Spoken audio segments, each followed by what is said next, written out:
fucking tired as shit. I put out two videos today. I had to shoot them both last night. Fuck, man. Yeah, Jeez. no. Studio's looking crazy, man. What's that video? Oh, Your thank you. studio looks crazy, man. I just appreciate that. I just got to get it situated, make sure I'm sitting straight and everything. So, All good, man. I can already see something I need work on. Y'all have the lights in front of y'all. I have the lights behind me.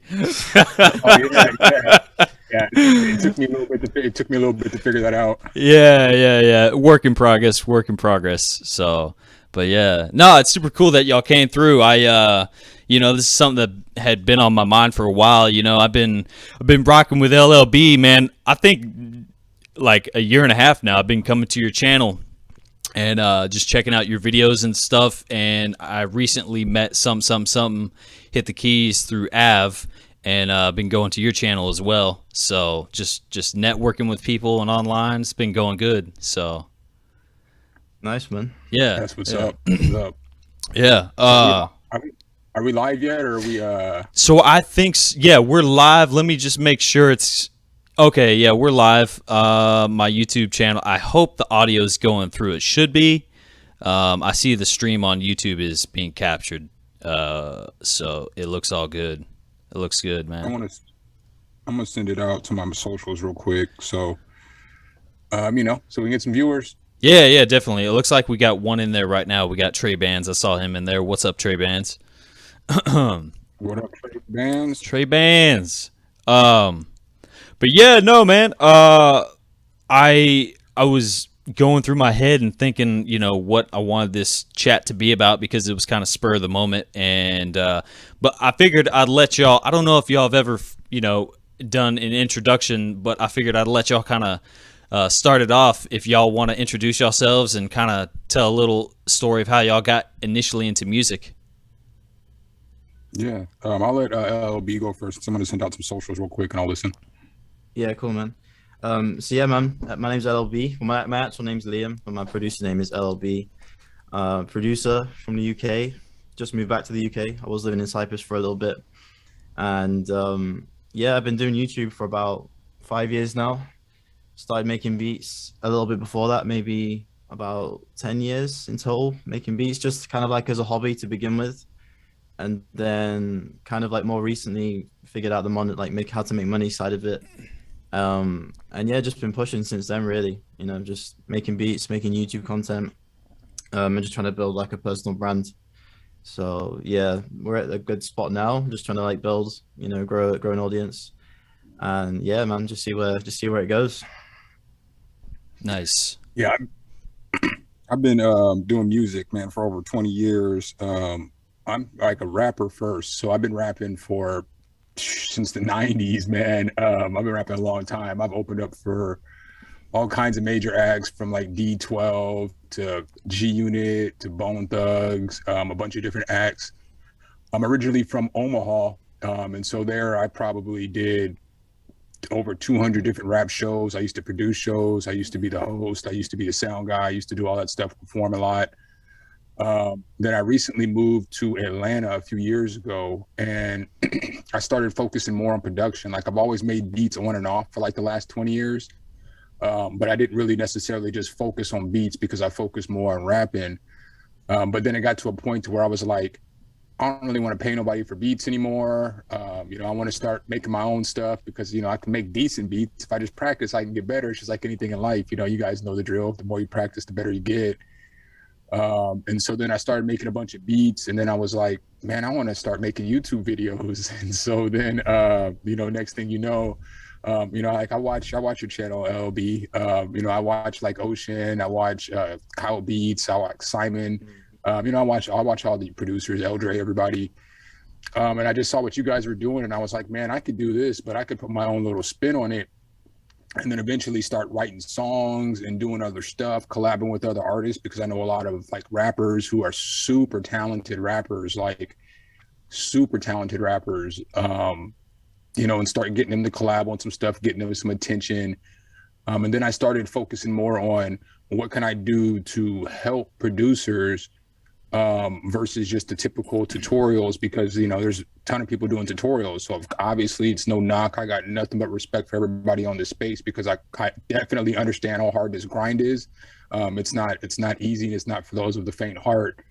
But I started focusing on like plugin reviews, and then like little tips, and then like doing live streams where people can chime in on the live streams and participate on the live streams, and starting to try to build a community where people can collab and meet other producers and meet other rappers, meet other artists, and they can start creating music, and they can start growing their brand as well.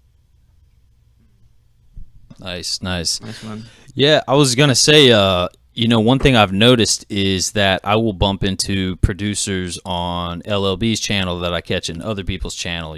Like it's really it's a large world, but it's also a small world out there too. You run into the same people, so.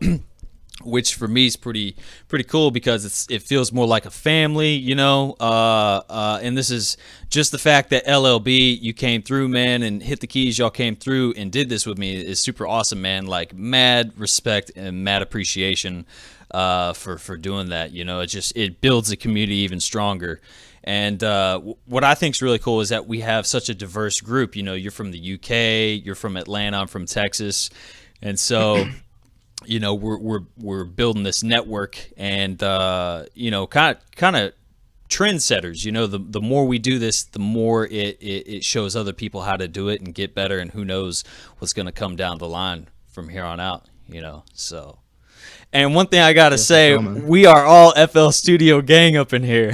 right. I've been using FL games out, man. Yeah. I don't even way. Yeah, for sure. I didn't realize you used FL as well, Operculum. Yeah, man. For some reason, I thought you were like Reason or Logic or something. No, man. I tried using Reason back in the day, man, but I just couldn't wrap my head around it. It was like too many patch cables and stuff on the back, and I was like, what is this?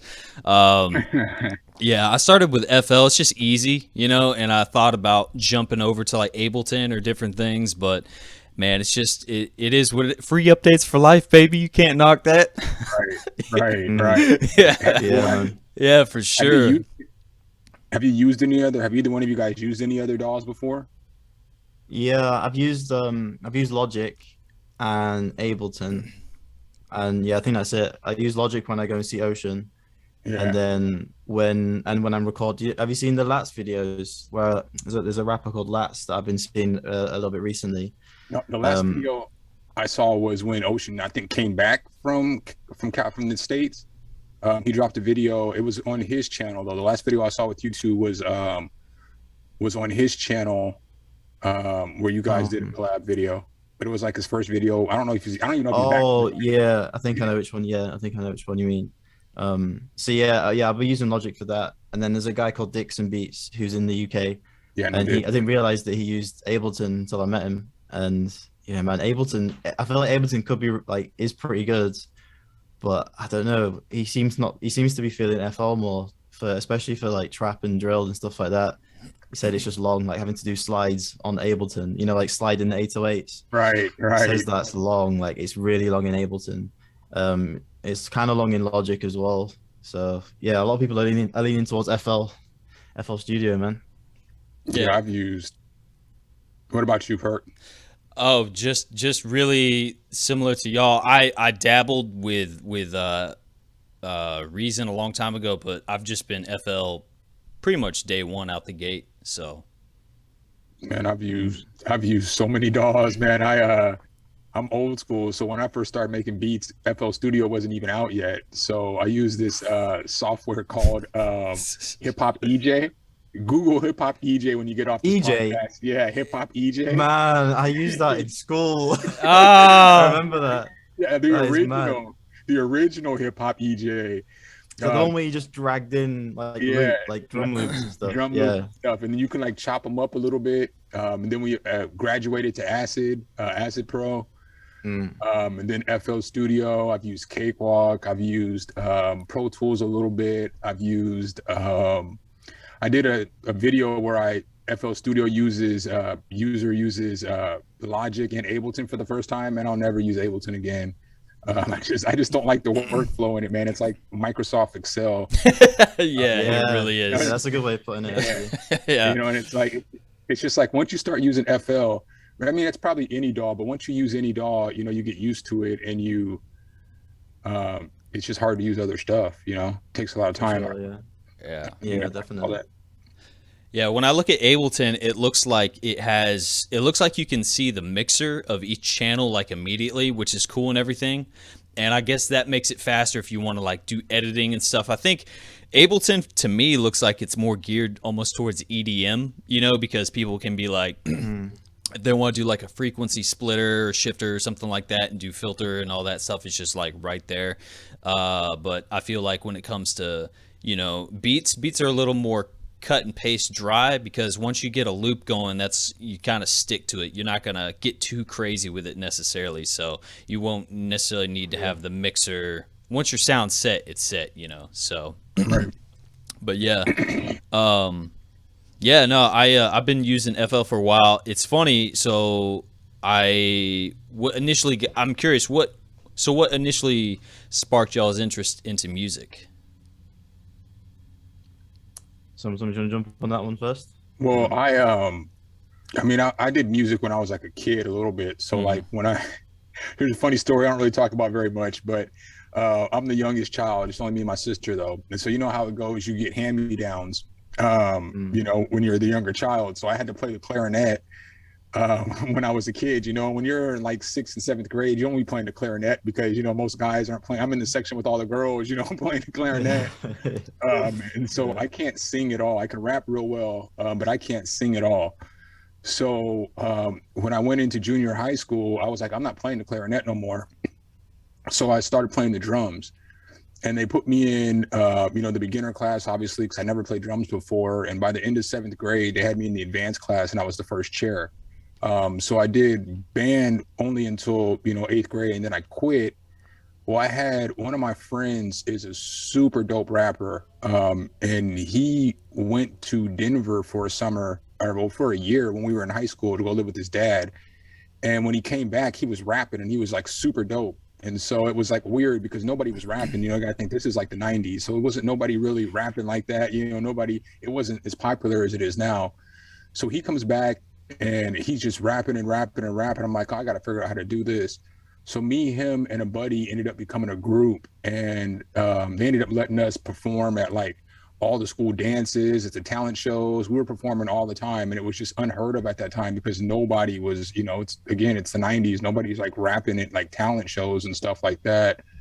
So then we were a little group for a while, and we're a group probably for like 5 years or so, 6 years, and we kind of opened up a lot of doors because we're from the suburbs. I'm not from like the hood or nothing like that. I'm from the suburbs. And so we got into doing shows at these bars that never had hip hop shows before because our audience was mixed race. You know, it was like, you know, black, white, Mexican, Asian. It was people of all different races because it was like a melting pot where we were at. And so we kind of got a lot of people able to do shows because it just was, again, something that was unheard of. You know, they weren't letting ghetto ass folks from the hood do shows at that point in time. And so we opened up a lot of doors for a lot of people. And then I've just always done music ever since. Like I just love kicking raps, you know, like I just love it. And then I love making beats. I love the whole process. I love engineering. I mean, I love the whole process. I love everything about this process. I like editing videos. I like recording videos. I like preparing for the videos. The only thing that I don't like is filling in tags and shit at the end when I'm done. So it's like when everything else is done, nobody likes that. I hate that, man. I hate that part. That's the least favorite. That's the part, worst. but They really need to like, if I had a nice little income coming in, I would definitely pay somebody to do that. Be like, hey man, just go ahead and knock that out for me, you know. Hey, by the way, hit the keys. I just realized I feel the energy in your room right now. I just noticed. Did you wear that shirt on purpose? You one of the Cowboys, man. I just threw it on because I don't have a white T-shirt on. I'm running a little bit late today because I had to edit that second video today, and then I had to get the video up after the first video, shower and everything. So I didn't really put nothing nice on. So I just threw a hoodie on. Dude, you look who you talking to. I'm still wearing work clothes. By the way, this is not Whataburger. Don't get it confused. Even though I eat Whataburger, I'm not working at Whataburger. Like, I get told by all the staff who see me, I do EMS transport. And they're like, I didn't know Whataburger had a EMS company run. I was like, they don't. I was like, they should though, for all the people they're giving high cholesterol to and hypertension, you know. But yeah. Speaking of which, hit the keys. You had said something. You were talking about like your favorite aspect of, you know, the content creation. You said you like the full aspect, right? And I like the full aspect. Yeah, the full aspect, except the little like tedious things that everyone kind of gets annoyed with. I mean, y'all are definitely killing it with the content creation, and I recently watched LLB. It's interesting, LLB. You have come to. I saw your last video, and I don't know how to explain it, but you have a very. It's like almost like sausage links of how. Of each little part, but I notice you do really good effects, and it just looks really well polished. And I'm like, dude, these guys have to love what they're doing because it looks so clean on the screen. I'm like, oh my god. And you know, I know you do the countdown timer, which is a cool feature because you get the crowd sort of prepared for your video, like it's almost like a weekly TV show that you're doing, you know. And you know, it's fun, man. It's just like some said, like it's you know, it's every little aspect. He's trying, like, you know, just trying to get better at everything. So yeah, it just becomes fun at that point. Yeah, it's just keeping it fun, really. Yeah, and I noticed too, I went back and I was like, you know what? I've seen a lot of your newer videos. I wanted to watch some of your older stuff. Some. I still got to watch your older videos too. I haven't checked them out. You really don't. You really don't. Hey, I went and watched Av's old videos, and it's pretty funny, man. He's you know what's crazy is he talks a little different back then too. His voice sounded different. You know, I what's up? I was going to say no cap. Sorry, I didn't mean to cut you off. Nah, no you're cap. good. I watched a video just yesterday. I watched some video that he put out for Movement because, you know, I just put out a video today about some plugin deals and Movement's on sale for like $50. Yeah. And so I Googled Movement and Av came up and it was like a video from 5 years ago. I don't even know what he said his name was. It was like DJ Avatron Trap 10 something. It was some crazy name. And I was like, I had to listen to it like 5 times and I still don't know what the hell he said. It just was so different than the videos that he's putting out now, you know? Yeah. I watched some old school video. He was sitting in this cluttered room with like, it looked like your stereotypical studio producer's bedroom back in like the early days. There would look like there was pizza boxes and just there was LLB smiling because I'm always joke with LLB. I'm like, yo, this is for a slice of pizza, bro. This is for a slice of pizza. Oh yeah. But yeah, man, it was real cluttered but he's through all the madness, he's working and chopping up samples and putting together a beat. But it was just cool to see. It's got to be like I think Av said he's been doing this thing for like 14 plus years or something like that. But, you know, it's crazy to see, like, go back in time and look at it. He's been doing YouTube for 14 years. Yeah, I think so. It's been a long time. It's been a long time. So that's mad. I think he's been doing it for 14, but, you know, it's one of those things like, you know, you start doing it a little bit. And then you like pick up, you know, because I don't necessarily consider. I started doing it like 2 years ago, and I don't necessarily consider like my first few months really doing it because, you know, I'm putting out a video like once every 14 days or something like that. So, you know, you're putting out 3 videos a month. It's like once you start putting out 2, 3, 4 videos, you know, 2, 3 videos a week until you start building your following. And then, like, you know, a lot of people don't have to put out 2, 3 videos a week. Some people can put out 1 because you've built your following up. Now you're invested more time into your editing and making the videos more entertaining, which obviously, you know, you get, you know, once you start doing YouTube. But like, I don't do a lot of editing. I do a lot of reviews or quick hits or stuff like that. So it's like I can put out 2 videos, 3 videos a week because I'm not spending 8 hours editing a video or 6 hours editing a video, you know? So I mean, I get that. Can I say one thing real quick? Can we circle back? I talked so long because I'm a talker. You already know that. You've been in my stream before. I talk. Can we circle back to LB and how he got into music? I'm Oh curious yeah, to yeah, hear. yeah. LLB. I don't think we heard that. Oh shit, yeah, I forgot about that. Sorry, man. Yeah. So I probably got into music when I was kind of like, I'd say about like 13, 14. Do you guys you guys know Timberland, right? Yeah, Timbo. Yeah. Oh yeah. Yeah. So I used to like, well, I still do. I used to like, love his stuff, and then when he dropped the Shock Value album, I just loved the beats on there because they just sounded the drums. I don't know what he used to do with his drums, but his drums always sounded like a lot heavier than everyone else's. So yeah, I just listened to his stuff, and then I was like, I was just trying to figure out how to do it, how to make like your own stuff, and then that's how I found FL Studio. So I just downloaded like the demo version when I was around 13, 14, and was just messing around with it. I didn't even know like what a VST was. I was just like using all the stock sounds from on the left hand side, just put up like the steel drum, trying to remake Soldier Boy. All that kind of shit. And then yeah, and then left it alone for a bit because I got bored. I was like, it's a bit dead. Like there's got to be something else, but I couldn't figure it out. Left it, and then Metro Boomin started doing his having his run, and then I was like, oh, I should probably pick it up again and see if I can do it again. So this was like years later. This was like first year of uni, and yeah, got back into it in my first year. At the end of that year, and then second year really got into it. Third year, I saw like people selling beats and people making money through YouTube, and I was like, yeah, I should probably give this a go at some point. And then yeah, I did a YouTube course, and then started the YouTube channel in like 2018. And then yeah, that was really what got me into it though. Timberland, and then Metro Boomin, and then the YouTube stuff came from like a course that I was on. That's what gave me like the interest to start doing YouTube. Nice. I know what you mean with Timbo's drums. He has a very strong percussive, and he puts a lot of swing in it. Him and the Neptunes. The Neptunes are really good with their percussive sounds. There's just a lot going on, and they make it's lively, So, but yeah, Timbo definitely one of those guys who strong game with the drums. So.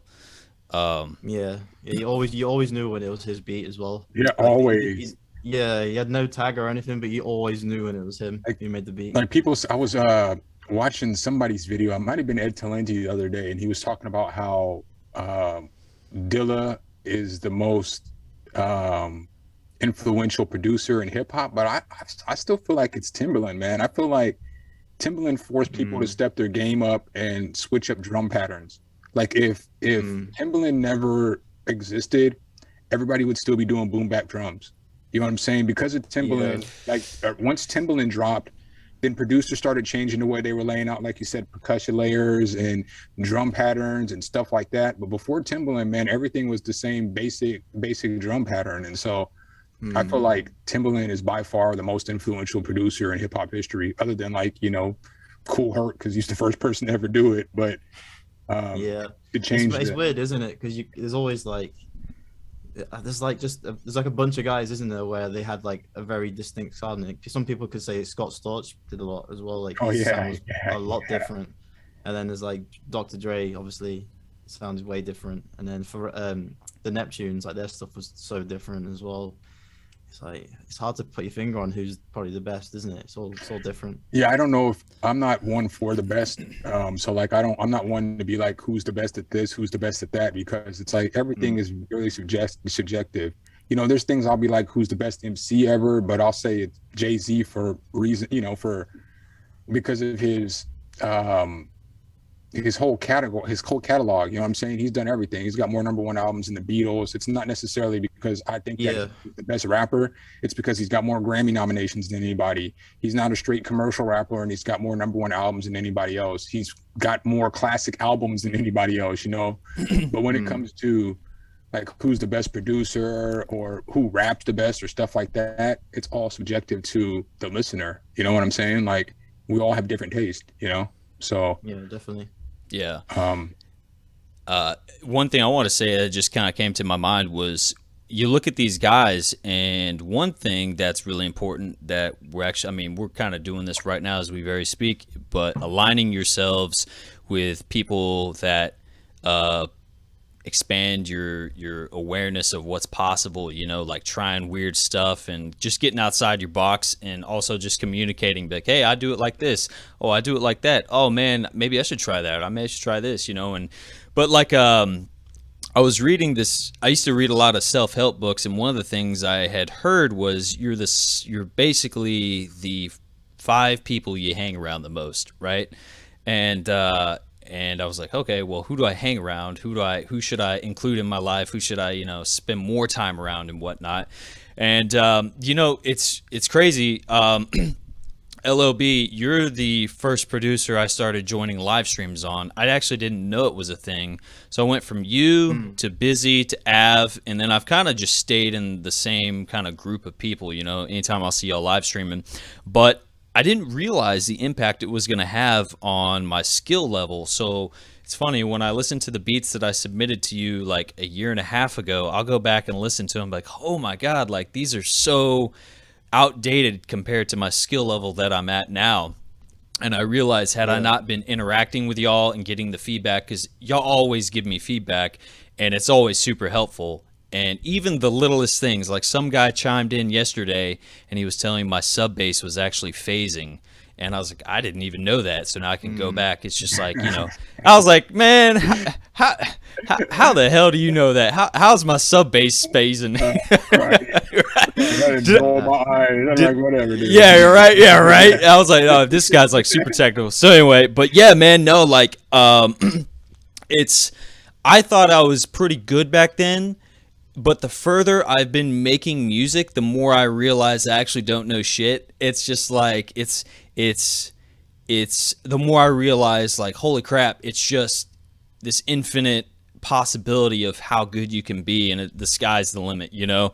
But definitely consistency and interacting with everyone on the platform, man, just sharpens us all, you know, like they say, iron sharpens iron, or however it goes like that, you know.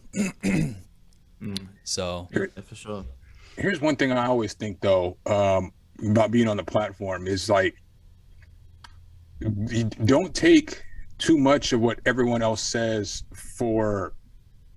as the final, you know what I'm saying? Like sometimes when you're submitting beats to producers and they're like, it could be mixed better, you need to have this better, it needs to have this better. What I always say as well, is the beat for an artist, is the beat for a beat battle, or is the beat just to be listened to? Because all kinds of different beats have to be mixed differently.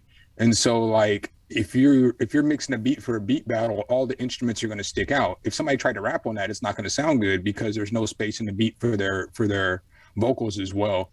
So I typically always say take everything with a grain of salt, because you know I've recorded over 500 songs probably, and I just know that every beat that's mixed perfectly you can't necessarily rap on, but every beat that doesn't sound like it's mixed perfect, your voice might fit right in the pocket. Now your voice stands out and the beat is complementing your voice as well. So that's a really good point.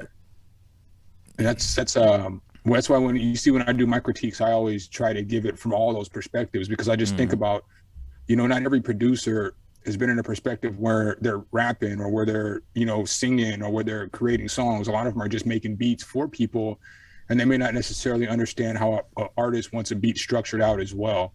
So if you're working with artists, something I think that you should work on too, you know, not saying you guys in particular, just anybody who's listening, is to find out how artists like their beat structured. You know, so like whenever I make a beat, I don't really make battle beats. So I'm not going to win a battle competition. That's not my strength. You know what I'm saying? Like none of that, you know, I'm not going to really, unless it's a lo-fi beat, my beats are typically for somebody to rap on, because that's where I do, you know, so that's the easiest kind of beat for me to make. That's like the comfort zone that I'm in. So I always, every single time I always mix down a beat and arrange it like somebody's going to rap on it. So it gives them spots to shine, spots where the beat's going hard, spots for them to shine, and then the chorus to go in or whatever it is. So Yeah, that makes total sense. Yeah, definitely. Yeah, that's one thing I would say, and LLB definitely knows this. He's always telling me my beats are standalone beats. And Yeah, yeah, standalone beats, man. And that's when I hear that, one of the things, because I do some of my stuff, I do try and get people on, like I reached out to Bam and I was like, hey man, can you go ahead and throw some vocals on this? And he said sure. But I wanted to know from y'all's oh, I didn't know we had apparently we have a 40-minute time limit on this thing. Okay, sorry. It says we've removed the 40-minute time limit on your group meeting. Okay, right. Thank goodness. Cool.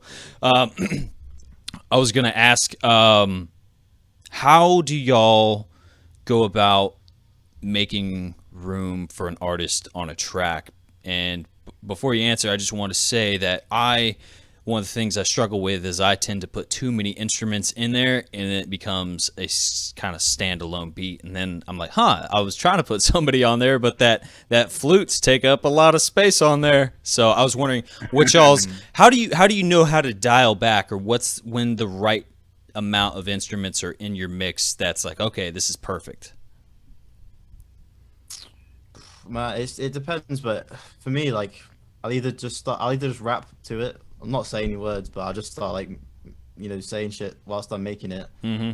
And then if it sounds like, okay, it's enough, then I'll just leave it. And it's normally like max 5 sounds. Not even that though. Like 9 times out of 10, it's like two to 4 sounds, like a main instrument and then just something to sprinkle on top. Oh, okay. And maybe maybe like an atmospheric sound, something like that. But there's never a lot really. Every time I add loads of layers and like, make it like a proper nice sample or like a really nice melody, it's normally too much. Okay. So yeah, I just leave it. Or if I want to put loads of stuff in, I won't put them all in at the same time. I'll put like the main guitar, for example, and then the flute, and then later on in the beat, like a little lead pluck. But like everything will have its space in the beat. I won't like layer loads of sounds on top of each other. Gotcha. And just the quality of each sound. Like if I do guitar, I'll make sure I get really good takes and that sound good and full and played well. And then having them by themselves, if they're really good takes or if they're really well played on the keys or whatever, it's way more important, I think, for me anyway, to fill the beat out. Because then when you've got a really good take, that sounds crazy enough by itself. So just some hard drums and a really cool loop that you've made, super simple, is so important. But yeah, man, that's normally how I keep space. Just very, very simple beats, not many layers at all. Okay. Yeah. What about you? Hit the keys? I probably agree with them. Typically I won't go with more. I'm like four melodic pieces, maybe 5 if I'm doing a layer, but 4 is about where I like to do. I like to have all hands on deck on the chorus. You know what I'm saying? So I have all my noises in the chorus. So I could say I'm using a piano, guitar, flute, and then like a bell or something like that. I'll start off the beat with like a little intro like we all do.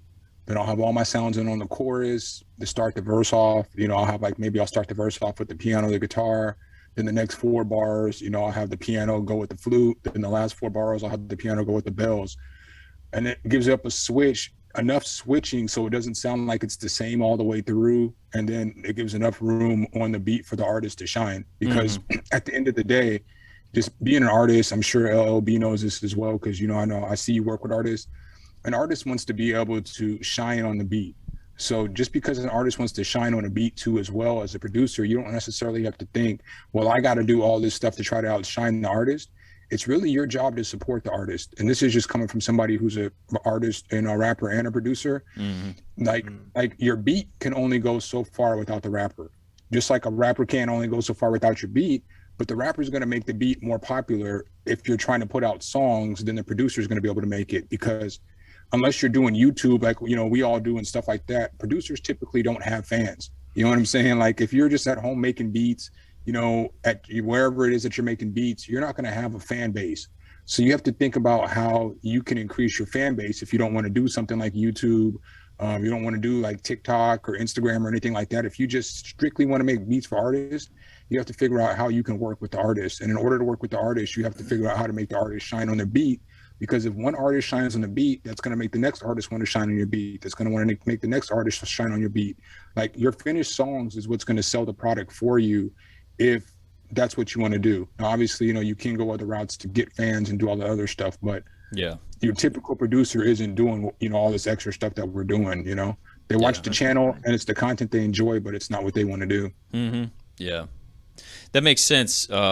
Especially, the point that you made, that rings a lot of truth for me, that it's kind of like one success leads you up for a next success and so on. Once you get on a roll, and you just keep going from there and do some experimentation. But it makes sense.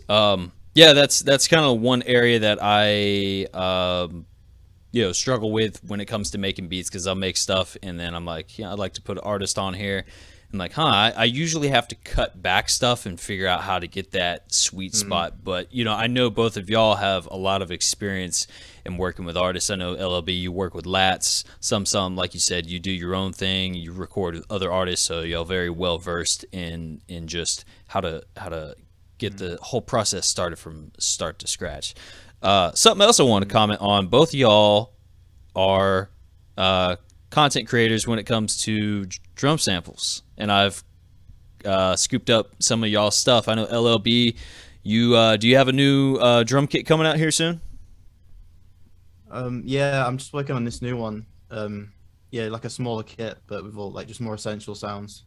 And then I'm gonna throw in, I think I'm gonna throw in like some Xpand presets. A lot of producers on my videos tend to like Xpand, so yeah, I've just been messing around with that and making some like pad presets and atmospheric kind of presets on there. Yeah. So Xpand, I know it's a synth, right? But sorry, hold on a second. Somebody's trying to get in the store real quick. Let me let them in. Well, we'll just keep the party going. All right, yeah, go ahead. Go ahead, man. Go ahead. No, go ahead. You can take back over. Oh, yeah. I was talking about Xpand. I don't even remember what I was going to say about it. You go ahead, something. I just saw somebody trying to get in the room here.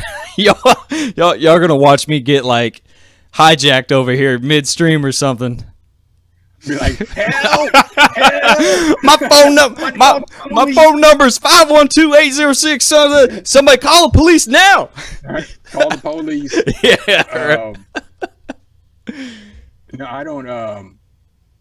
I think he was still talking about what else you got going on. Like, you said you were dropping presets for Xpand, atmospheric stuff. Yeah. So yeah, I'm working on a new kit basically. And yeah, it's going to be like a drum kit, and then it'll be Xpand. I'm going to add like the Xpand will be more just like an extra thing for it. It's more so a drum kit, but the Xpand stuff I'm just dabbling in like some sound design stuff, and yeah, just working on some of that. Do you guys know Loophole? It's like they make presets for Analog Lab. Okay. Thanks for that. No, And I think I've heard it before. But go ahead. Yeah, they've had a few samples placed on. I think one got placed on a Travis album, and then one got placed on one of Drake's songs as well. Like one of the presets that was used to make the melody. And yeah, I met up with one of the guys that makes the banks for it, and yeah, he said it's quite interesting doing sound design, and he was showing me a few bits. So I thought I'd just try and get into it, and then Xpand's quite easy to start off with, so start off with that and then move over to like the more complicated synths and figure it out that way. In Xpand, do you use is it like a rompler where you load samples in it, or is it just pure like synthesis? It's very basic. Like to make presets, it's very basic. It's just full of presets. You can stack presets like on top of each other. Okay. And then you can play with a couple of effects. So yeah, it's good. It's like matching sounds together and just making them sound a bit different. Okay, nice. Yeah, it's pretty basic. Yeah, that's cool though. Yeah, I mean, hey, if it works, it works, So yeah, what's cool about Xpand too is it's got 4 layers. It is like the Rompler, but it's cool because it's got 4 layers, and then you can add effects on each one of the layers and stuff like that. So you can get some pretty cool sounds and textures. I feel like in Xpand, and the pads in Xpand are like second to none. That plugin has some fire pads. Like that's my go-to when it comes to pads for a plugin. is in Xpand Yeah, is? it's got sick pads. Yeah, Xpand 2. You said Xpand. They have Xpand 2 out. That's what it's called. Xpand 2 by Air Technology. Oh, Or okay, Air okay. Tech. I got you. Yeah, I've seen it. I've just never used it. Man, I am super bad at going on. I usually go to Plugin Boutique and just like, ooh, what deals can I get today and spend some money on? You know, I have Serum. I'm trying to think what I went through like a wavetable phase, and I'm still going through it. But I have Serum, Massive X, Phase Plant, Pigments. Yeah, I got a couple of them, but. What's so in y'all's arsenal? What's y'all's top tools that y'all use in y'all's arsenal, synth wise? Analog Labs, man. I think I think Omnisphere is probably the GOAT still, but yeah, Analog Labs is crazy, man. I think Analog Labs is like, if you can get some good banks, Analog Labs is insane. It's got so many. It's basically got, because Arteria makes synths, like hardware synths and VST synths, like Mellotron and all that kind of stuff. So they put all of them. You can't access every VST through Analog Labs, but they've got all of those synths into Analog Labs, and they've stacked them up, and the presets are all dialed in. Like, yeah, it's kind of it is crazy. Nice. Yeah. Man, you already know Omnisphere is the GOAT. Yeah. And, when they dropped those sonic extensions, oh, they're so fire. I don't know if you guys are up on any of those yet. Do you know what? I had Omnisphere on my old laptop, but I just haven't installed it yet. My new one. Yeah. I've had it for like a year. I've just never used it like since then. I can't go without it, man. It's like for real my favorite. And then like I was getting away from using Omnisphere all the time. So I was using a lot of Pigments, and I was using a lot of Analog Labs as well, because I just got Analog Labs last year when I got a new keyboard. But Arturia, it came with it free, but it came with the full Analog Lab. So I used that a lot. But then Omnisphere dropped the sonic extensions, and they have the Unclean Machines, which is good for lo-fi and boom bap, or synthwave.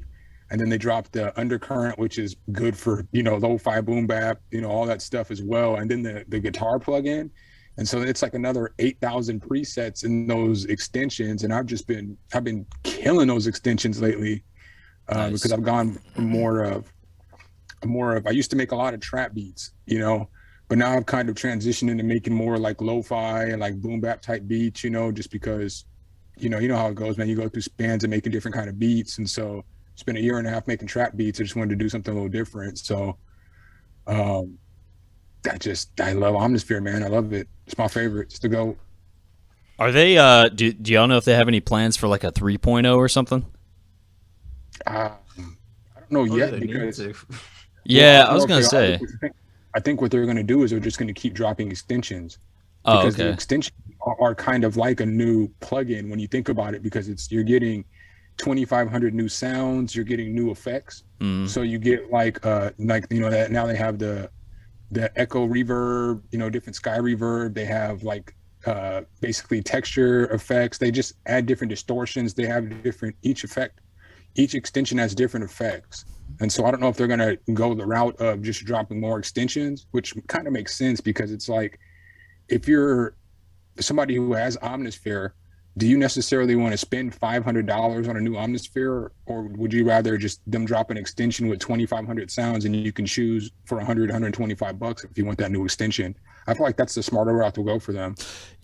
Yeah, I would say so. That kind of makes sense. I mean, if the plugin is developed to the point where it's just like unless the version 3.0 can offer something radically better than what 2.0 offers, it's just people are only going there really for the sounds, I would think. And so unless the sound design capabilities change or whatever, yeah, you're right. It's just like, you might as well just get in the extensions to keep adding more sounds to your palette. So right, because what happens is it turns into Nexus, where everybody has been destroying Nexus 4 because there's no new functionality. It's just got a new skin and a few extra sounds, and they want to charge you $200 to upgrade or something like that. Yeah. I think Omnisphere is smarter than that. I think they're seeing what Nexus is doing, and they're like, they get blasted every time they do have a new Nexus come out. Let's just go ahead and add to what we already have, so people can decide whether they want it or not. We're not tricking them into updating nothing, basically, in essence. Speaking of which, that's something y'all just made me think of. Are we ever going to see a LLB or SumnSumnSumn Hit the Keys plugin? Is that something y'all thought about? At some point, yeah. At some point, I'm thinking of doing it at some point, but I haven't really had like any strong ideas for a plugin like that's not already done, you know. So I think it's just figuring out what to do. Yeah. I always. Oh, sorry. Go ahead. Some. I was gonna say, I want to do like probably the Rompler, but I want to do with my Rompler. I want to do effects and stuff like that. But with a Rompler, I'm working on getting some synths and stuff in, and I actually want to be the person to design all the sounds. So I don't want to necessarily, work with a company and then have them do this, basically. I'm not saying this is how people do it, so I'm not knocking anybody. Again, I got love for everybody in the producer space, so I don't want to make it seem like I'm taking shots at anybody, because that's not what I'm doing. But I want to be the person that handpicks all the sounds. So I'd want to spend a month or two just off in a room, you know what I'm saying? Just cooking up sounds with different synths, and then, putting the effects on them, doing all that stuff for the basic sound. I'm doing all the sound design, and then sending it off to a company to, do the other part. So I think I have a company that's willing to do that with me. I mean, I know I do. I mean, I'm not going to say I think. I have a couple companies that'll work with me because of what I do. I do reviews, so I got pretty good relationships with a bunch of companies. But I want to be the person in charge of all the sound. So if the plugin fails because it doesn't sound good, I take responsibility, versus if the plugin fails and I don't want to be a meme for some shit that I didn't even do. You know what I'm saying? I don't want to be a meme. Yeah, I feel it. Man, that's dodging those meme, ending up as a meme is like the Matrix. Like, woo, dodge that one right there. That was too close for comfort. Woo. Somebody who had actually worked for really well, though, was Kyle Beats. Like for a long time, people were, saying 2 clicks and it's perfect and just going off that. But it actually became... like if people are talking about you, whether it's good or bad, they're talking about you and it stays in people's mind. I can't help but think, I don't know what his numbers are, but I'm sure they're fantastic, just because I've never heard of a plugin catch so much just attention, like whether you want to call it good or bad, it is what it is. And he just ran with it, and I think an important thing too, which he did, man. It's brilliant. The way, I don't think it was intended, and if it was genius, but it was just like, he just kind of let it go. And I think you just got to let, criticism roll off like water on a duck, just go. And at the end of the day, he was successful at what he did. And it's like, and it's amazing, how far it's come. But, yeah, but at the same time, you don't want to end up, as, we can certainly, I don't know if you know so much LB, but I think Hit the Keys kind of knows where I'm going. There's a certain plugin company that's gotten a lot of flack here lately. I'm not going to say any, huh? I know what company, what plugin is it? Unison. Yeah. But I don't. Fuck yeah. See, here's my thing. All right. So this is what I always say, and I'm consistent because I'm not a hater. Because a lot of people are haters. Yeah. Like I don't hate on Kyle Beats at all. Yeah. Like his plugin did help some people. It may not have been my cup of tea. It may have been my cup of tea. I don't know. I'm not going to even lie to y'all. I didn't get the plugin because it didn't look like it was something that I needed. Yeah. But I know a lot of people that use that plugin or have used that plugin that actually like the plugin. Yeah. So for some people, again, it might not have been what they needed to do or what they needed. The same with like Unison. Like I did a review on Drum Monkey, and like I said, I think that Drum Monkey was a good tool, but it's not worth $300. For $300, it's an overpriced tool. But if you're a new producer and you're looking for help, it's no different. Drum Monkey is no different than using samples. Like if you're starting off, you're making beats and you're finding drum samples and stuff like that, it's no different. So if they would have charged like $50 for that plugin, I feel like that would have been a good price. And I feel like that would have been a standout plugin for $50. But when you're charging new producers who are just buying computers, who are just buying software, who are very impressionable, who don't know, who don't know what's good and what's bad, and they're just listening to all the stuff that they see because they don't understand that there's these ads that are going to tell you the wrong thing, or there's some of your favorite producers are going to take money in order to promote a product. They don't understand the game yet. And so basically what Unison does is, instead of Unison, if you're listening to this, which I know you're probably not, but if you aren't, you should listen to this, because what you guys do is you spend all this money on advertising, and then that's why you guys charge so much for the product. But if you have a good product, word of mouth is going to get you just as much money. So like, let's say they wanted to sell a certain amount of licenses, and it basically equaled $1 million, but they probably spent $500,000 on ads, and they paid all the different promoters. So they probably spent 75% of that money on promotion of the product. But if they scaled back that product, because only a limited amount of people are going to buy that product, not that many people are going to spend $300 on Drum Monkey. But if you charge 50, I guarantee you 20 times more people would buy that plugin. And if 20 times more people bought that plugin, you're going to make more money. You're not going to have to spend as much money on ads, and you're not going to have to spend as much money paying for YouTube reviewers to do reviews, because people are going to want to do a review on something that's $50, and that would help the producer community. So it's like, I feel like they don't understand how business necessarily should work. Like McDonald's doesn't charge $20 for a cheeseburger. McDonald's is consistent. They'll charge you $1 for a cheeseburger, and their money is on the comeback. Their money is on word of mouth. They'll pay for some ads, but they're more concerned with serving a consistent product at a cheap price. And so Unison's more concerned with selling an expensive product, but only selling one of them. So sorry, I didn't know this isn't about Unison, and I know I'm dragging it out. I know nobody out there probably wants to hear this, but you're good, man. One thing I was thinking, what you made me think of was, because I know all three of us in here are content creators. I do my presets. LLB's got his samples, and so do you, some. And so, one thing that is always on my mind is, am I charging too much? Does the value of what I'm selling match the value of what the customer is getting? And I don't know if there's a plugin out there or what, but I think what would be really cool would be if there was almost like a artificial intelligence program that would look at your sales and sort of click funnels and determine what is the best ratio of customer to sale and what is the best price. Because right now I feel like we're all having to figure that out on our own, but if you could automate that process and have like a AI do it for you, you could be much more effective and find out what brings the most people in, gives them the best deal, and all that. And I think we'll probably see that around the corner. Maybe that technology is already here, but I think what do you use to sell your kits, like your presets?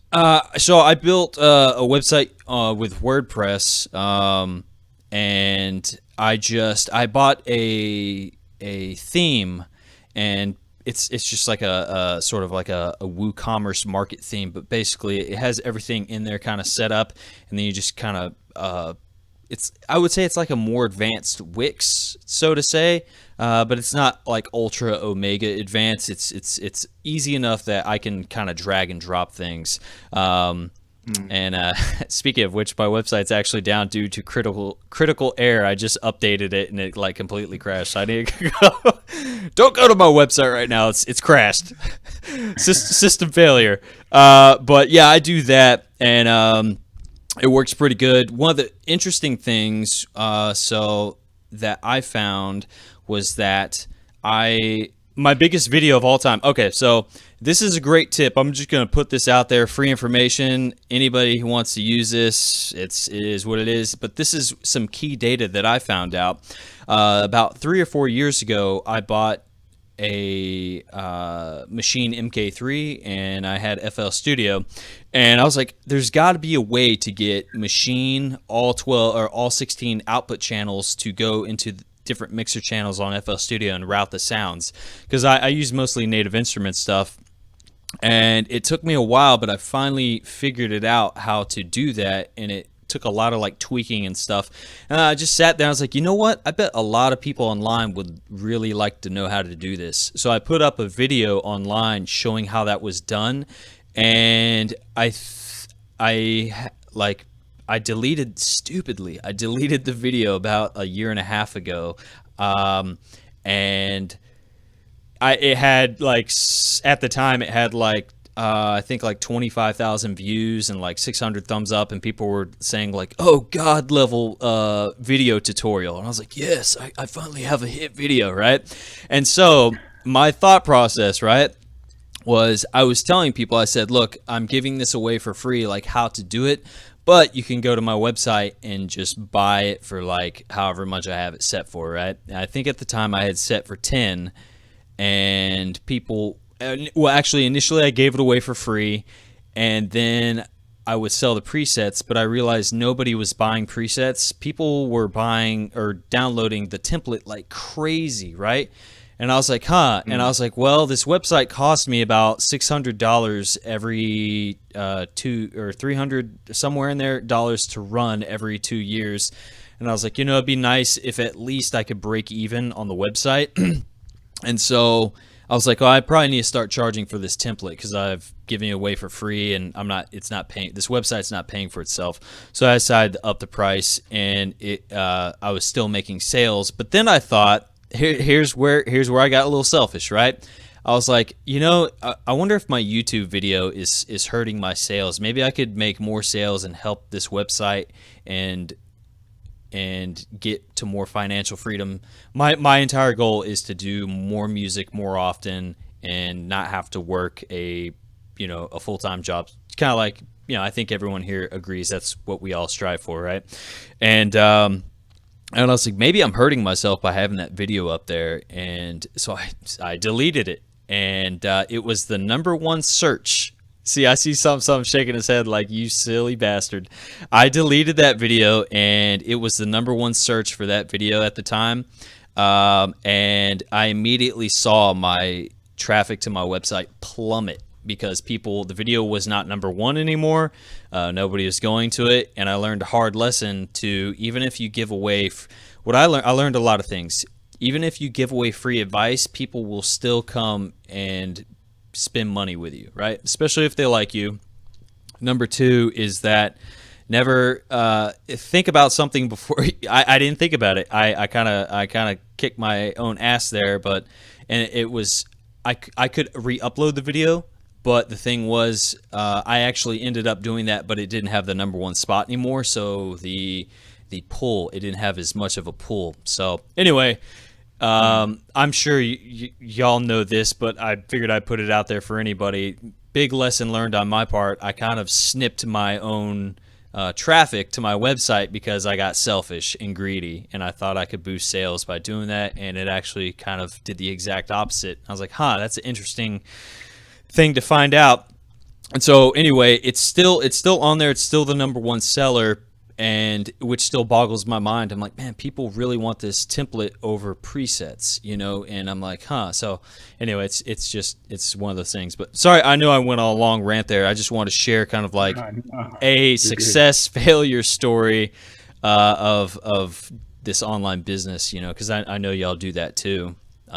So anyway, but yeah, it is what it is. Living you learn. So yeah, exactly. Yeah. That's definitely for sure, man. I've doing content, you definitely live and you learn, Yeah. Yeah. I think one thing though that is cool about doing YouTube though and doing stuff like this is that in essence you are always giving something away for free. Mm-hmm. You know what I'm saying? Because at the end of the day, your content's free.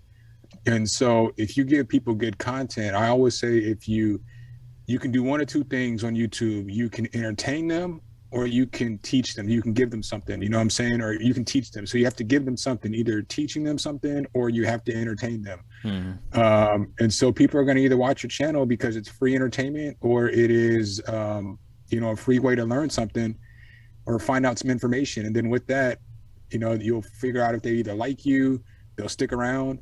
And then they'll, want to, help your channel. They'll want to support you. They'll want to super chat you. They'll want to donate. They'll want to join your team. They'll come, buy your stuff. They'll support you because you help them. Mm-hmm. So no matter how it is that you help them, because you help them, they'll help you. And I think that's obviously that's the lesson that it sounds like you kind of learned, is that you kind of could have kept that free template there, because at the end of the day, those people are going to come back. And one way or another, they're going to help you out just like you help them out, even if it's not the way that you intended for them to help you out at first. So Yeah. that's why with this last sample pack, I only dropped $10 was what I charged for the sample pack, because I mean, it only had 40 samples and 20 drum loops in it. But I think the next one that I'm going to do is going to have either 50 or 60 samples, like 30 drum loops, and then some just random sounds. But I'll probably only charge like 20 for that, or 15, because at the end of the day, you know, I understand, like, we know I'm here in America, LLB. I know you're over there in the UK, so it's not like we live in countries where money's a thing. But I know a lot of people who watch my channel, $15 to them it's a ton of money, because, you know, it's like people from all over the world watch your channel. You know, you start learning where the people are from, you know, through live streams and talking to them in your video comments and stuff like that. And they tell you where they're from. And it's like, damn, dude, you know, like, no insult, no slight to anybody, but part of why I still do free plugin reviews and stuff like that is because I understand a lot of my subscriber base just doesn't have money. They can't afford, they're using free DAWs, or they can't wait till a new free plugin comes out because they don't have a good reverb and they need some fire reverb. And so the best thing I can do is get back to them that way. And so that's why I probably won't never see myself charging like 40 for a sample pack or something, because you got to understand your fan base. If your fan base can all afford it, do whatever you want to do. I'm not here to knock you. If you can charge 40, and everybody in your fan base can afford it, do that. You know, if you know you can charge 20 or whatever, but just know what people who watch my channel are, or they're young. You know, I guess I'm both ends of the spectrum. It's young kids and old people like me. So it's like, I understand the young kids don't have jobs yet. They can't afford to, you know, to buy plugins and stuff. So, you know. But you're like, listen, kids, don't forget about Uncle Something. A couple years now. Right, you know, say that. Don't forget about it. Yeah, don't forget about me. Don't forget about me. Yeah, no. Yeah, another thing, you know, I'm kind of a numbers guy, but I've always, one thing that's crossed my mind was, you know, like, if you have 100,000 subscribers and say you made an awesome product, right? And you put it out there for even $1 and say let's just say 50% of the people spent $1 on your really good product, man, that's $50,000 you made right there, you know, and that's almost a year's worth of income, depending, you know, like you said, depending on where you live. I know cost of living in different areas is different, but $50,000 is a lot of money, you know. And so it's yeah, I think it's all about figuring out what's the best price for the people, you know, and how can I sustain myself and keep doing this and, you know, keep going on. But you know, I think we all do a pretty good job of that in here, you know. So. Because I like the content too. I've heard both of y'all's sample packs and they're top notch. LLB, I've made a lot of tracks using your drum kits, and I'm always wondering, I'm like, does he know I made this? Does he recognize that 808? Sometimes, yeah. Sometimes, certain sounds or like a loop. I'm like, yeah, that's mine. Yeah. Hey, that's mine. Yeah. But yeah, just going back on pricing. I get what you mean. Like, you know, if you have the audience and you put something out for like $1, you know, you can make decent money, and it's kind of good for the consumer as well. But at the same time, you have to kind of, for example, if I bought this desk and it was like $400, I'd value it way more personally, because I spent $400 on it. That makes a lot of sense. As opposed to going to IKEA and getting like a $50 desk. So you have to kind of find that balance of making it super valuable and making it and warranting the price that you're charging for it. So it's easier to sell something that is cheaper, but obviously, you know, you're not going to make as much money from it, and the person that buys it probably won't see that much value in it because it's $1 or $2. Yeah. So you kind of have to, you know, you set your price that you're confident with or you're comfortable charging, and then once you have your price, then you're like, okay, how can I make it worth $30? You know, what am I giving to them that's worth way more than that, but I'm only charging $30 or $100 or $1,000. You know, there's people I bought that YouTube course. I paid $1,000 for that YouTube course. Wow. And yeah, I mean, it was worth it because you know it worked out Very well. but yeah, it's just being confident in your price point and you know, like exactly like just like I said, like what you know, what value can you give them that will make them think, you know, it's actually worth me spending that amount on that product, you know? Yeah, you make a good point there. I didn't think about that. Was that the psychological value you put on something? If you sell it for low value, people might attribute low value to it. Like you said, your desk cost you $400, and so you know that how much $400 takes to earn. So you're going to treat that desk with a lot more respect instead of, because if it was just $1, you'd be like, hey, it's a nice desk, but I could just spill. I can get another one. Yeah, I could spill coffee all over this thing or do whatever I want, you know. So I get your analogy, but you got to take care of your stuff. It doesn't matter if it's $1 or $2. Yeah. Because when you get money, then you'll start. You know, I don't know. I agree with what you're saying, but in that same respect, I'm just saying people take care of your stuff. You know what I'm saying? Like value everything. Value everything. What up, homie? Help! I'm getting robbed. Call the police. Call the police. This is my buddy right here. This is Creighton, y'all. That's Creighton. Creighton. Omaha's in the building. Tell him I'm from Omaha too. You good? You good? What's up, everybody? He's got his Cowboys shirt on there. Are you a Cowboys fan, Creighton? Oh man, get out of here! Get out of here! No, I'm saying tell Creighton. I'm from Creighton too. I'm from Omaha. He says he's Creighton's in Omaha. He says he's from Creighton, Omaha. I'm from Omaha too. Yeah, I'm from Omaha too, man. Omaha, Nebraska. Yeah, all right. Hey, I'll be out of here shortly, so you can come in here. It's a small world. It's a small world when somebody in Texas on a stream is from Omaha too. Oh, okay. So I'm sorry, you had to hear all that. Okay, cool, man. What the hell is going on right now? This dude's screaming in my ear and shit. Tell him to shut the about Omaha, UK, baby. Yeah. Oh man. Shoot.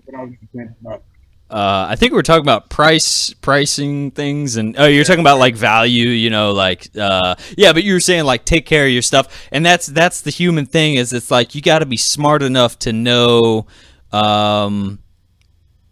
there's just so many dynamics going into how we value things, but you know, it's like, did you realize you stumbled upon something high value and how to take care of it? And I don't know, I could just go on and on about all sorts of stuff, but you know, it's just like knowing where to price things and knowing what you have and of how much value it is, you know. But let me see here. That's literally it, man, because it could be anything. Like you know, it's the price point, and then it's you know how people responding. You know, if the first few people might buy it, you make a little bit of money, and then it might be terrible. So that's, you know, then it's a scam because you're not actually giving what you're not giving what they're paying. You know, you're not giving them what their money's worth, and then it's a bad thing. But yeah, if you know for sure that you've put like, you know, all your effort into making this product, and it flops, then it doesn't matter too much still. But if it does really well, then you're comfortable with taking that money. Yeah. You know, I'm taking the money, but you know what I mean, like making that money because you know it's a good product. Absolutely. Especially when there's no one asking for their money back, you know. Absolutely. So. I was gonna say I don't have too much more time here. I want to wrap this up. But closing points, I just want to say, what can we expect from both of y'all in 2022, and what do y'all see y'all's YouTube channels and everything y'all's doing? Where do you see it headed? Who's want to go first? Man, I'll continue the chain of kind of some of the stuff that I'm doing. So, you know, on my channel, we do streams where we collaborate and we create songs and stuff like that. So I have like a couple producers who we all collaborate on satellite sessions, and then I have some artists who will rap or sing and stuff like that. So the goal is we have an album's worth of music done. I have to finish mixing to put out. The goal is to put out 2 of the stream albums this year, to finish up my album, because I have an album that I've been working on for a little bit of time. I want to drop that this year. I want to get to, you know, I'm only about to hit 10K subscribers. That's big, man. 10K. Yeah. I mean, I mean, I'm excited about it, but it'll probably be like another week, and then I'll hit 10K. So I got to say this. I got to shout this out too, real quick. I'm gonna have a giveaway, and I'm gonna have all kinds of prizes, like some solid stuff, not just like some bootleg prizes. I partnered up with a lot of major companies to bring some good products to you guys just for free, and it's just a giveaway. It's no contest or anything like that. Nice. But honestly, I want to get to 30K subscribers by the end of the year. I want to do more collabs with more producers. So I kind of want to do about another 10 collabs this year. Hint, hint. You know, just keep growing the channel, keep helping people out, keep giving people, you know, stuff that they want to see. And then just kind of grow my music and my rapping into my channel a little more, because a lot of people who watch my channel don't even know I'm rap. And then when they hear me rap, they're like, damn, dude, you're real good. And I'm like, yeah, I appreciate that. But, you know, that wasn't what the channel was about to start, but I want to incorporate some of that into the channel as it moves along. What about you, LLB? For this year, it mainly just focusing on the content, the quality of the content. I started a new series yesterday or the day before. It was that most recent one. It's called Shut Up and Cook Up. And yeah, it's basically, I thought, because when I'm making my videos now, I'm doing a lot of talking and I'm editing them. I'm like, there's a lot of fluff here. Like, it's not straight to the point. If I'm making like how to do a certain guitar kind of video, I'm like, I'll do my intro, like, you know, subscribe to all this, and then I'll get into the video and I'm talking still, like, and it's like 5 minutes before I've even got to the point. So now it's like I'm doing this series where like I don't even say that much. Like, I'm halfway through filming the next episode, and it's like, it's just no talking, it's just making the beat, and I'm trying to put as much value in it as possible as well. So I'll make the chords, and then I'll say exactly what chords they are, you know, what order they're in. I'll tell them exactly how I'm mixing it. I'll, you know, have like clips of each effect I'm using to edit them, and then just it's the same thing for everything. So everything's like valuable, and they know exactly how to make that kind of beat, as opposed to me doing like a long intro and then like talking. I was speaking to Jay Cactus about this as well, and he said it gets like it gets kind of, it makes it harder to make a good beat on camera when you're having to talk and then cut back to the beat and then do all that. So like, I'm just gonna make the best beat as possible, film for like 4, 5, 6 hours, you know, get a really good, you know, session in, make, you know, 1 or 2 or 3 or 4, however many beats, and then yeah, just make it as visually pleasing as possible and make it as valuable as possible. So yeah, this year is just that. I'm gonna work on that. Nice. Put more, you know, keep making kits, keep the live streams going, and then yeah, man, just keep going. Hey man, that's it. Keep on keeping on. Yeah. I will say, I mean, both of y'all's answers sound like really great ideas, and I'm definitely anticipating seeing what comes up, you know, in the rest of 2022. You know, hit the keys. I when I join your stream, I see you have a strong kind of community of people, you know, pitching in and doing the collab thing, which is really cool. And then LLB, like you said, I definitely noticed the last video that you dropped, man, was, I'm just like watching it, man. The presentation is fantastic. It almost has like it's I don't know how to quite put it, but it's got like sort of like a retro but also new vibe to it, you know. And it looks like you almost put some like vinyl effects in there and everything. So yeah, man, definitely keep going in the direction that both of y'all are going, because I'm consuming y'all's content, and you know, it's good stuff, man. I like it a lot. So Thanks for that, man. Definitely. Yeah, appreciate that as well, man. Appreciate that as well. Absolutely. And some I want to comment on your rapping skills. You I didn't know how fire of a rapper you were.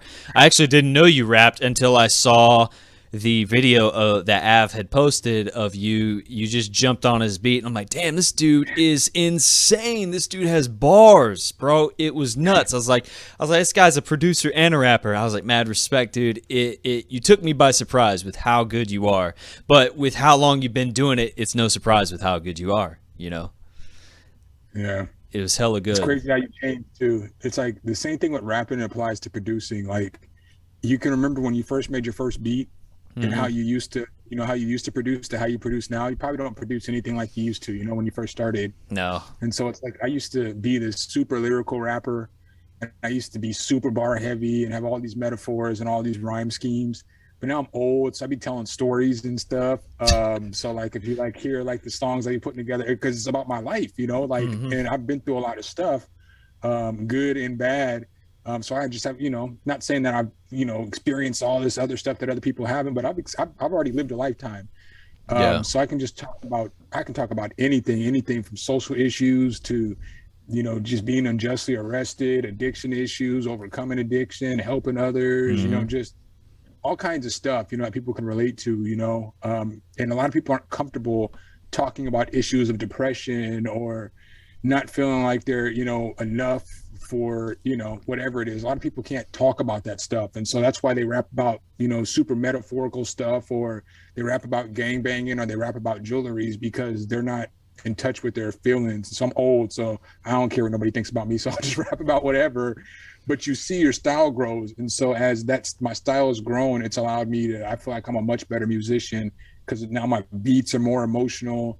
I feel like I put more emotion into all my music, because I just don't care what somebody thinks. If somebody doesn't like my music, that's cool. You don't like it. If you love it, that's cool. You love it, You're just pouring yourself. You're just pouring yourself out. Yeah, I just try to be the best that I can be. There's no competition with nobody else. Yeah. I don't try to make my content better than the next, producer. I don't try to make a better beat. That's partly why, I'm sorry I'm dragging this out. My apologies, but you're good, man. I don't do like, and this is no knock to anybody who does any of this stuff. Again, that my intent is not to insult any producer out there. I got love for everybody in the producer community, whether I know you or not, because I know your struggle and your hustle. But like, that's why I don't do, like, I can't do tight beats, because I'm not good at sitting down, constructing how somebody else makes a beat, and then I can't like get on stream and do it. Like, I know there is a huge market for it, because people want to know how to make beats like Metro Boomin or whatever producer. And so that's a great lane. But for me, I can only teach you how to get the music to come out of your soul and put it on the keyboard. I can't necessarily teach you how to put together this great chord progression or all these melodies that your favorite producers are doing, or all this other stuff. I can just teach you how to mix a beat and how to make a beat, and then from you to find your own style. And so that's why I don't compare myself to other producers, because I can't do certain things that other producers can do. But in that same respect, I never think I'm the most talented rapper, the most talented producer. I don't think I make the best beats. I don't think I make the best videos. I don't think I do the best anything. But I work as hard as anybody out there, and that's the one thing that I bring to the table, and that's what I want to tell producers to do too. You may not be the most talented, you may not be the most attractive, you may not have the best voice on a tutorial, but if you work hard and you outwork everybody else, you'll get the results that you want, because you'll put all the work in. So, that's the one thing I wanted to say from the beginning of the podcast, was just put the work in every single day, and eventually you'll see the results that you want. Definitely. Sorry for that little rant, man. I apologize. No, you're good. You're good, man. You're good, man. I totally agree with you, and it's funny. Like, the moment I'm like, hey guys, this. I mean, I do have to go here pretty soon, but there's a part of me that's like, man, I want to just keep talking beats and production, because I have so much to say, and it's like, oh man, I got something I could say about that, but maybe another time. Anyway, I just wanted to close this thing out, because I know y'all probably got things y'all got to do today. LLB SumnSumnSumn, thank you so much for coming through and having this conversation today. Any closing statements y'all would like to say before we close this thing up? Thanks for having me, man. Nice to meet you, LL. Yeah, you too, bro. You too. Cool, guys. Well, hey, man, I hope y'all have what is today? Today's a Friday? Today's a Friday. TGIF. Yeah, yes, sir. Well, I'm probably going to go get some Chick-fil-A here in a little bit, because that's my jam right there. So, but yeah, man, I appreciate y'all coming through, and I will see y'all in y'all's live stream here through the following weeks. All right, bro. Cool, man. All right. Peace. Take it easy. Take care, man.